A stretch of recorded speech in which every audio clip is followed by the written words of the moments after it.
from the motto of IIT Roorkee, which happens to be his alma mater, Shramam vina kimapi na sadhyam. Without hard work, there is nothing to accomplish for. And probably that is the ideal. Like, what should be the ideal? Setting the ideals for technical education. Sir.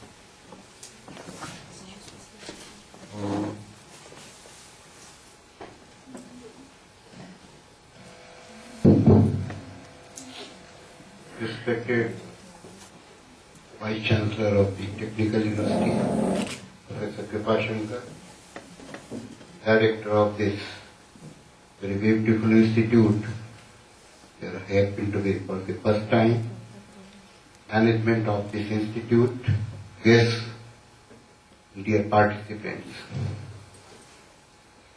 Raghav is known to me for many years. He's a very innovative person, and the initiative which he has taken in terms of UPTU watch is very commendable. He told me about this meet. I wasn't very clear about the contents of the discussion, but I could understand his motive. Today, this chilly afternoon, he expected more persons, but I was very doubtful even if the weather would have been clear. I know this state very well. The response for sincere invitations is very poor. I'm not seeing many intermediate colleges and also the technical colleges, but nevertheless, this can be an advantage because we can have a little more close interaction. It's a very good beginning, and today I completed my B degree in 1970. I tell you what was the difference. There were few engineering colleges. I entered Roorkee in 1966. I was a student of an ordinary college in Muzaffarnagar, do good in studies. That was my first entrance, first attempt, and I didn't know any other college. And I topped in the entrance. It was most pleasant surprise of my life. I continued with that position. I maintained my first position in all branches, all semesters, and also the best all-rounder of the university. I'm not telling you to praise myself, but I'm telling this to tell you that at the end of it, I had no proper job. Having topped Roorkee in all semesters, all branches, also being the best all-rounder of the university, that was the situation of engineers at that time. Only a year before, engineering profession was undergoing a very, very bad phase. And I remember when I was in the second year of the engineering college, then Prime Minister Indira Gandhi had come to address the convocation address, and degree takers boycotted that convocation. Starting from there, today we have reached to the other extreme.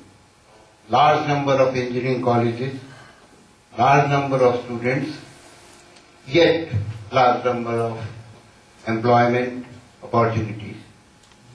Notwithstanding the fact, which Raghav mentioned very emphatically, that need is more, supply is not appropriate. This is time to take a stock of where things have gone wrong and what is to be done in times to come. Let me give you some data of our higher education. We see large number of engineering colleges, medical colleges, law colleges, degree colleges. I have been Secretary of Higher Education Department, and there were countless files for NOCs and affiliations and all that. Yet, the fact of UP is the gross enrollment ratio here is 7%. And this is the figure given by the Minister of State, Srimati Purandari Devi, who happened to be in Lucknow last week. My friend is now Secretary Higher Education in Government of India, Vibhapuri. I was sitting with her last month. All India figure is 12.5%. That means if there are 100 eligible boys and girls for higher education, only 12.5 have access to that. And you must have read in papers today that our target in 2020 is 30%. And that is a mammoth task. Huge infrastructure, huge investment. In all probability will not reach that figure. At the end of 11th 5-year plan, which is going to close in a year or so, the target would hardly be 15%, whereas we had targeted for 20%. So these are the opposites. One hand we saw the plenty, other side the figures are so dismal. What is again another alarming figure to this is, and the Government of India admitted fact is, our 80% of graduates are useless. Practical figure is 90% are useless, only 10 are employable as such.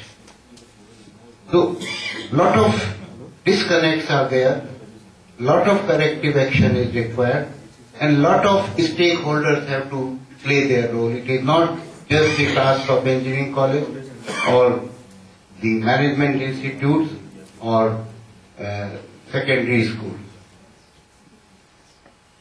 I was very carefully listening to the discussion in the room of the chairman just before this began.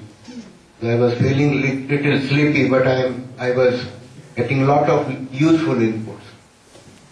Today, large number of students come from rural background.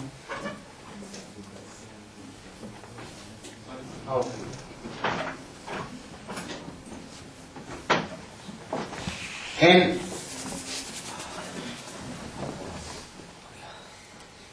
things are still not much different in rural areas.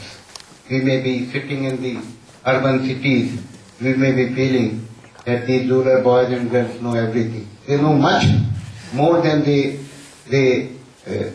situation was in, say, in my time. But despite their upgradation, the gap between urban and rural environment is so huge that they lag badly on account of this ignorance. These days I am chairman of an interview board of Staff Selection Commission, Government of India, and large number of candidates come there from rural areas. There are tremendous disadvantage, but nevertheless, once they come in, they do well, they perform well. And the experience is, those who coming from ordinary backgrounds, they perform better in any profession they choose to join. So therefore, the need is to enhance their information level, to make them little smarter, if I can use that sense of term. What I learned in that discussion is that there is tremendous problem in the first year of engineering college. And these are the boys and girls who are raw. They come from different backgrounds. And now engineering colleges are worried about it because their assessment, there's so much of competition at their level also. I was just remembering, I was visiting few sugar mills early this month. So there is so much of competition among sugar mills to improve the quality of cane to give them right technical inputs. I think the time has come when engineering college should cultivate their territory, their raw material. These engineering profession, these students are their raw material, and for that matter, the employers are raw material is our engineering graduates. Engineering education is no more a technical education in true sense. As I see this education is, they are being made a good raw material for the different professions. It need not be confined to industry. Now, I think there are many engineers in banking sector. There are many engineers in legal sector also. IAS, management, I think 50% of the IIM graduates must be from engineering background. In IAS, there were time when more than 60% of the IAS officers were from the engineering background. And the oft asked question that why are you wasting professional qualification for administration is no more asked. In fact, the experience has been there's an engineering mind, which means only a versatile mind, a more open mind. The chances of understanding the situation in totality is much more. Therefore, to say that engineering graduates are required only for engineering jobs in the strict sense of the terms is no more valid. Even the suggestion came, why not to take engineers for education, primary education, secondary education. And I think this suggestion needs consideration at the government level, maybe with some suitable changes in curriculums and such like that.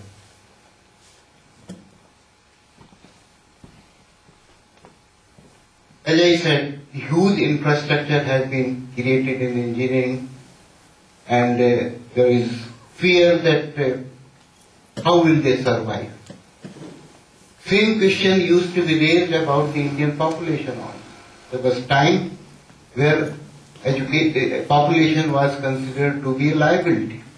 I recently read a book of London Neil Kenny, Reimagining India.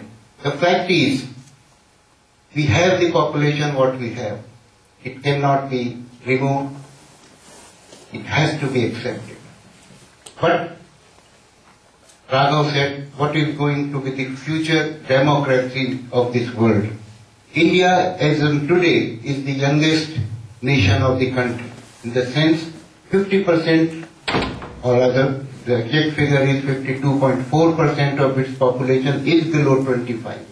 And if we go up to 35, I think the 70% of the population is below 35. But what kind of population we are talking about?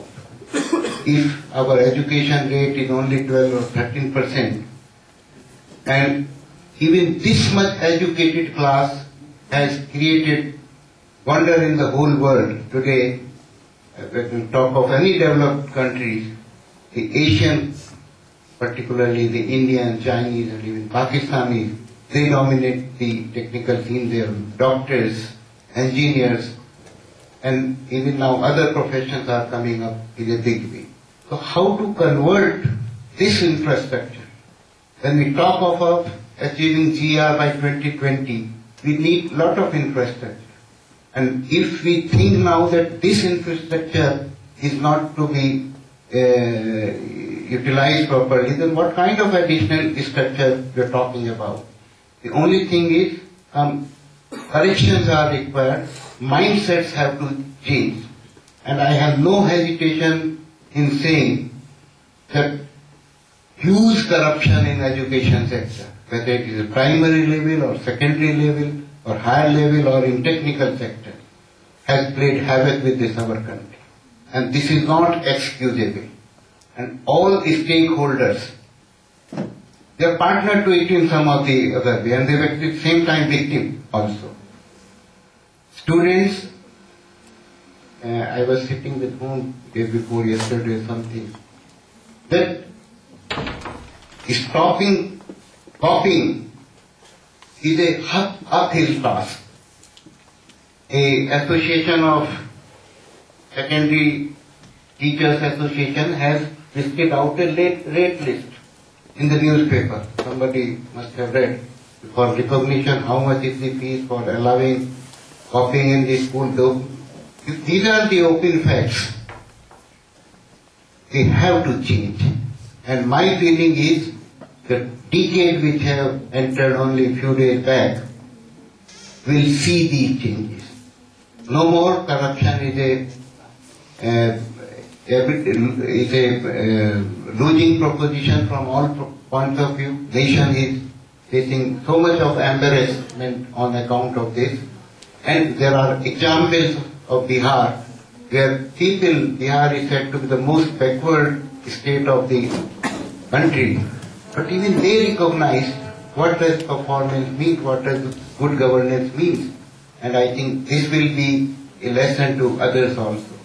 And education is the area where cure lies.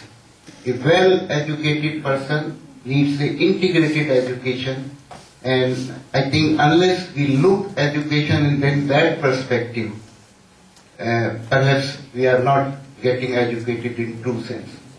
I once met Mr. Sridharan.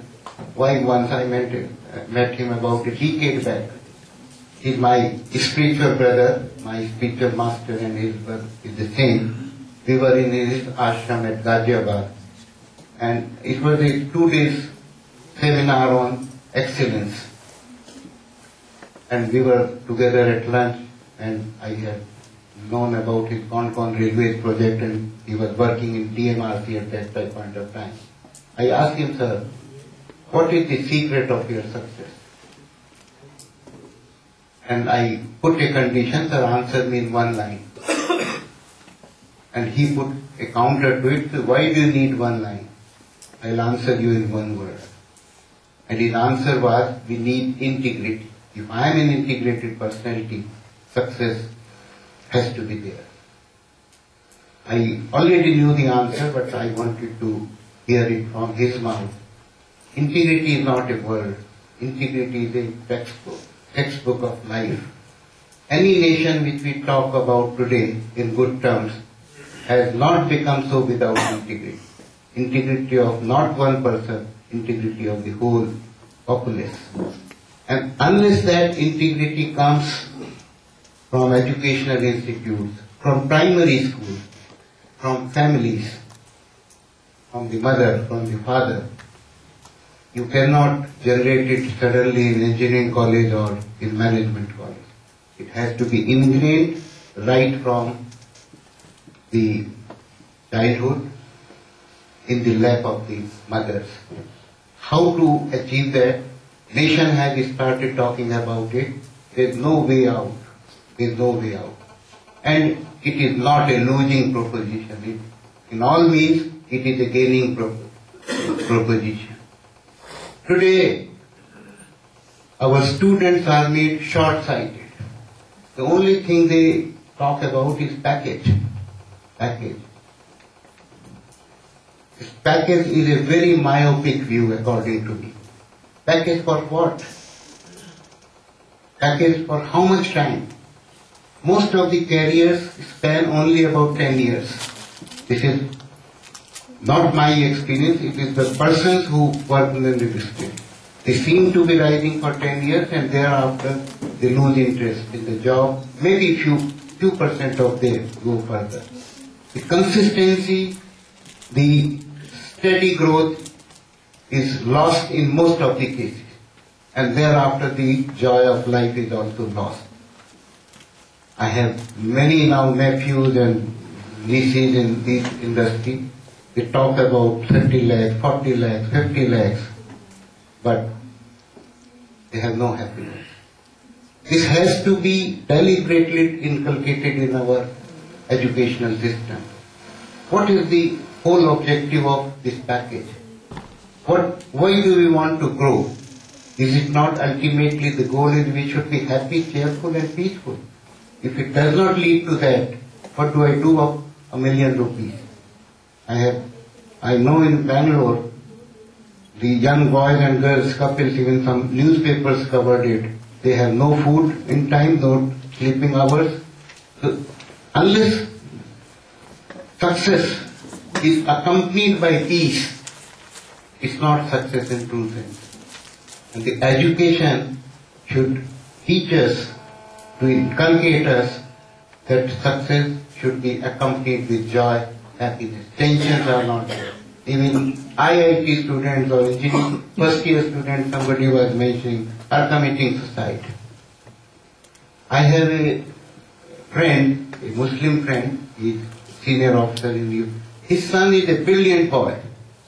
Suhail Abdi is his name. One day, he did his engineering from IIT Kanpur. And a brilliant student, he was selected for IIM Calcutta, IIM Lucknow, didn't join. He joined a consultancy company. Now he has been selected for Stanford MBA or something in USA with full scholarship. He wrote a book, What If Not IIT? Very interesting book, and requested me to write it forward. I didn't feel very interested in doing that, but somehow I started turning its pages, and then I kept on turning. The message in that book is, and this is what applies to institutes like this also, IIT is only a brand. It is no assurance of success or happiness or good positions. In fact, most of the good positions in the world are occupied by non-IITians. It also says that IIT don't find any place in top 100 or 20, 15, Chandler Saab will know better, in the top technical institutes of the world. Therefore, those who miss IIT, they need not feel regretful. Other institutions are as good as any other institution. In any case, the graduates today are only a raw material, a good raw material. They need further processing. Companies do them themselves. Infosys has a great institution in Mysore now. Anybody selected there has to undergo a good amount of time there. So that way, field is almost level playing field. Those who are not, and after all, how many IITs are there? In UP alone there are 230 engineering colleges now, whereas there is only one IIT as far as Uttar Pradesh, maybe one or more to become. Ultimately, the majority is with these institutes. And I think there are quite healthy competition also. While there is unhealthy competition, there is healthy competition also in making beautiful campus, providing latest facilities in terms of communication, library, facilities and all those. Therefore, those who are already in should look at their profession in a larger perspective and cultivate all possible human values which make us successful, as Mr. Sridharan said. Once we invited him in a meet of corporate managers in the scope complex, many public sector chiefs had come, maybe Government of India secretaries had come. And topic given to him was stress-free management. We were thinking that he will deliver some very complicated technical address, but all he said is, I get up in time, I perform my daily rituals, whatever yoga or dhyana, whatever thing, I reach office in time. And he also said, I leave my office in time. That is stress-free management. So when you work in a natural manner, when you be your true yourself, you perform better, you perform more, and ultimately Indians have some tremendous qualities. We are hard-working, we can survive very well in difficult conditions, and despite all the money we have, we are capable of in managing less, and that is why Indian students are successful everywhere in the world. So we have a very advantageous, but There's no shortcuts. Anything achieved through shortcuts is only short-lived. Once you take this mantra, the path to success is only through the elevator, through the stairs, not through the elevator. So India has a bright future provided we work for it. Things will not come easy way. Before Kripa Shankarji, Mr. Prem Rat was Vice Chancellor here. He has introduced a system. In fact, our mission and UPTU together worked on it, and I think Engineering College has always been mandated to carry out some value courses. But it can't be a mere a syllabus on values. It has to be the ethos of the organization. The environment, as Madam was saying perhaps, an environment has to be understood. And certainly the problem is that there is no measurement of environment. It is only felt intrinsically. But that is required, and I think the future belongs to those who give education a holistic view, an integrated view, and anybody who coming from such institutions will be successful wherever he or she works in life. My appeal to engineering colleges is, and we can take it up, Mr. Bhus Reddy here is a very senior colleague and one of very innovative officers we have seen. He is going to be in government for more than 2 decades now. You have 21 years he has to carry on. I think this kind of integration is required. The watertight compartment between primary school, primary education, secondary education, higher education and technical education is no more required. Government at times tried to change it. When I became Education Secretary after I was Commissioner Lucknow in 2007, I was given this mandate. You look after the whole education, basic, secondary, but within few months it got dismantled. There was independent secretary for each of the departments. I think this, we have Agriculture Production Commissioner, we have Industrial Development Commissioner, but none of the Human Resource Commissioner or the Educational Commissioner. These are the areas which are necessary even for economic development. Economic development does not take place beyond a point if corresponding social development is not there. And when we talk of social development, education comes number one. With all these good minds here, and with the initiatives of Mr. Rakesh Mittal and colleagues, certainly we should work out. Communication should be fast. We also conduct an event called Bal Ratn Khoj up to in the high schools and intermediate colleges. Communication is a problem. Response is poor. And with in this ITAs, we can devise system and we can associate with the UPTU watch and other this thing. We can be little facilitator in that. And I am sure this initiative will take further shape and lead to concrete results. Thank you. I have 2 papers. One delivered in NIT 2004 in Delhi. Managerial challenges for engineers. Other is positive thinking and excellence. That can be discussed.